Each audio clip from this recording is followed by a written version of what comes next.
मैं आशा करता हूँ कि आप सभी अच्छे होंगे। आज हम लोग कृषि सुधार विधेयकों की बात करेंगे, फार्म बिल्स की बात करेंगे। तो जून 2020 में ऑर्डिनेंस द्वारा इन बिलों को लाया गया था तथा संसद में मानसून सत्र में इसे पारित किया गया। अभी राष्ट्रपति ने इस पर अपना सिग्नेचर नहीं किया है, इसलिए हम इसे बिल कहेंगे। अब ये बिल कौन कौन से हैं? तो पहला है the farmers produce trade and commerce promotion and facilitation bill 2020। दूसरा है the farmers empowerment and protection agreement on price assurance and farm services bill 2020। और तीसरा बिल है the essential commodities amendment bill 2020। तो चलिए इन तीनों बिलों के बारे में बारी बारी से देखते हैं कि इनमें क्या कहा गया है। पहले बिल में बताया गया है कि अब किसान अपनी उपज को कहीं भी बेच सकते हैं तथा उनसे कोई भी व्यापारी अब सीधे खरीद सकता है। इससे पहले एपीएमसी एक्ट के तहत राज्यों में कृषि मंडी की स्थापना की गई थी, जहां मंडियों पर अड़ाती या मिडिलमैन बैठते थे। मिडिलमैन को किसानों से फसल खरीदने के लिए राज्य सरकार से लाइसेंस लेना पड़ता है और कोई भी व्यापारी किसान से सीधे उसकी फसल नहीं खरीद सकता। उस व्यापारी को भी उसी मंडी से उन्हीं मिडिलमैन से कृषि उपज को खरीदने के लिए जाना पड़ता है। अब सवाल ये उठता है कि आखिर व्यापारियों को सीधे किसानों से उनकी उपज खरीदने का अधिकार क्यों नहीं दिया गया? तो इसके लिए हमें पीछे जाना पड़ेगा, आज़ादी के समय। तो आज़ादी के समय हमारे देश के ज़्यादातर किसान कर्ज में डूबे थे। उन्होंने सेठ साहूकारों से कर्ज ले रखा था, जिन पर ब्याज की दरें भी बहुत ऊंची हुआ करती थी। जाहिर सी बात है, किसान उनके कर्ज को चुका नहीं पाता था, तो ये सेठ साहूकार किसान से उसकी फसल को औने पौने दाम पर खरीद लेते थे। अब किसान को अगली फसल बोने के लिए फिर से रुपयों की ज़रूरत पड़ती थी तथा किसान की जो पूंजी थी वो तो पिछला उधार या उसका ब्याज चुकाने में ही निकल चुकी है। तो वो किसान फिर से उसी सेठ के पास जाता था, फिर कर्ज लेता और आगे का चक्र ऐसे ही चलता रहता। इसी को ध्यान में रखते हुए सरकार एपीएमसी एक्ट लेकर आई और उसी एक्ट के अनुसार मंडियों की स्थापना की गई और किसानों और बड़े व्यापारियों के बीच मिडिलमैन को बैठाया गया। ये मिडिलमैन किसान की उपज की बोली लगाते हैं और जिसकी बोली ऊंची होती है किसान उसे ही अपनी फसल बेच देता है। लेकिन समय के साथ साथ इस एपीएमसी एक्ट में भी कमियां निकलने लगी। मंडी में जितने भी मिडिलमैन बैठते हैं वो आपस में साठ-गांठ कर लेते हैं कि किसान को कम दाम ही बोला जाएगा। अब किसान तो मंडी ही जाएगा क्योंकि मंडी से बाहर उसकी उपज को खरीदने वाला कोई नहीं है। और इन मंडियों का लाइसेंस भी सिर्फ कुछ प्रभावशाली लोगों को ही मिल पाता है। इस तरह से मंडियों में भी उन मिडिलमैन और व्यापारियों की मोनोपोली बन गई। सरकार कुछ फसलों के लिए एमएसपी निर्धारित करती है। एमएसपी यानी मिनिमम सपोर्ट प्राइस, न्यूनतम समर्थन मूल्य। सरकार कहती है कि मंडियों में भी इन फसलों की बोली की शुरुआत इसी कीमत से होगी। यानी सरकार का कहना है कि कम से कम एमएसपी के बराबर फसल की कीमत तो होनी ही चाहिए। लेकिन किसानों को अपनी फसल के बदले जो अधिकतम कीमत मिलती है वो कीमत एमएसपी के बराबर रहती है। सरकार कहती है कि आप एमएसपी से अधिक दीजिए या कम से कम एमएसपी दीजिए, और जो मिडिलमैन है वो क्या करते हैं कि वो अधिक से अधिक एमएसपी के बराबर ही देते हैं। अब जिन फसलों की कीमत एमएसपी से निर्धारित नहीं होती है उनके लिए प्राइस डिस्कवरी का नियम अपनाया गया। इसके अनुसार फसल की कीमत उसकी मांग, आपूर्ति और लागत पर निर्भर हो।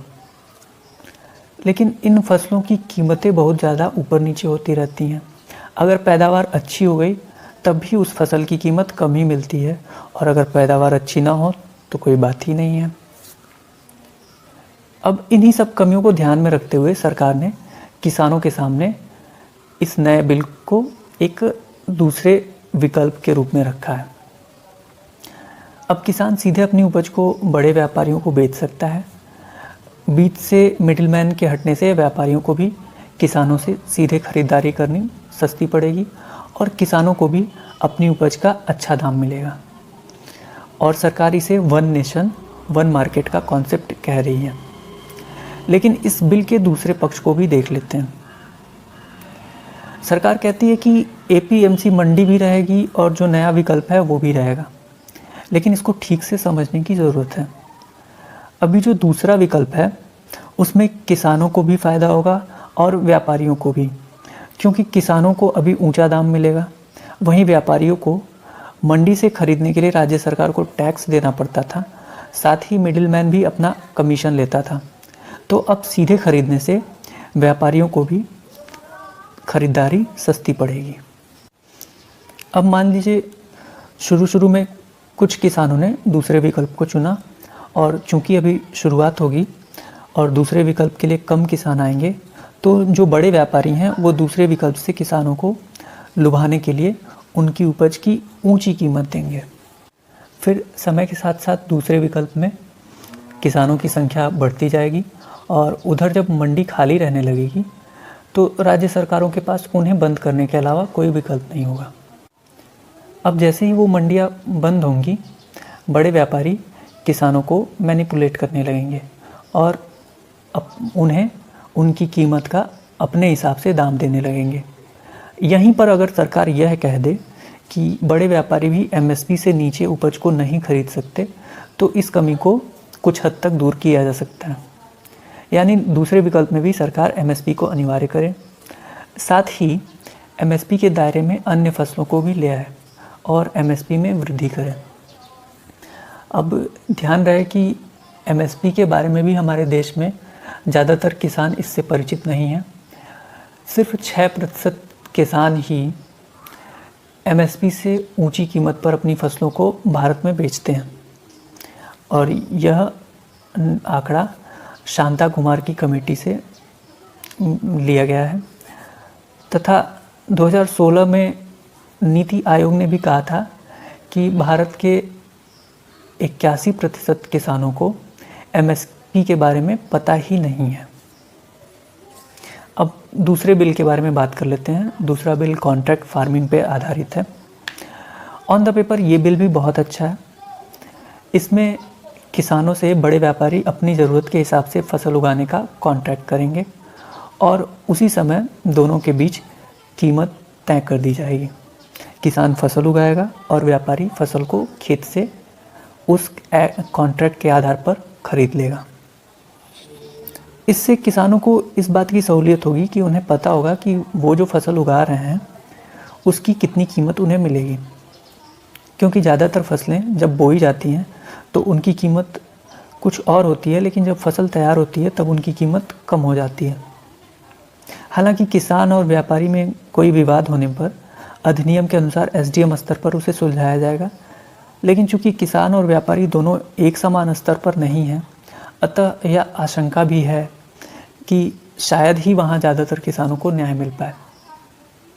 साथ ही अगर कॉन्ट्रैक्ट करते समय फसल की कीमत कम थी और काटते समय फसल की कीमत बाज़ार में ज़्यादा हो गई तो वहाँ भी किसान को घाटा होगा।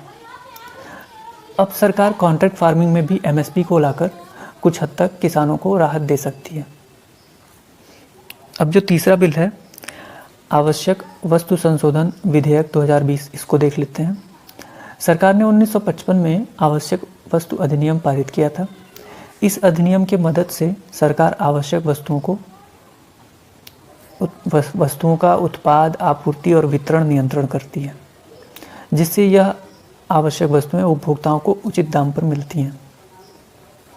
अब इस अधिनियम से सरकार ने आलू, अनाज, दाल, प्याज जैसी वस्तुओं को बाहर कर दिया गया। सरकार का कहना है कि इस विधेयक से उत्पाद सीमा, आवाजाही, वितरण और आपूर्ति की आज़ादी मिलेगी तथा कृषि क्षेत्र में निजी क्षेत्र और विदेशी प्रत्यक्ष निवेश आकर्षित होंगे। तो ये थी आज की चर्चा कृषि विधेयकों पर। आज का डिस्कशन आपको कैसा लगा कमेंट बॉक्स में ज़रूर बताएं। मिलते हैं अगले डिस्कशन में। तब तक के लिए goodbye, take care, thank you.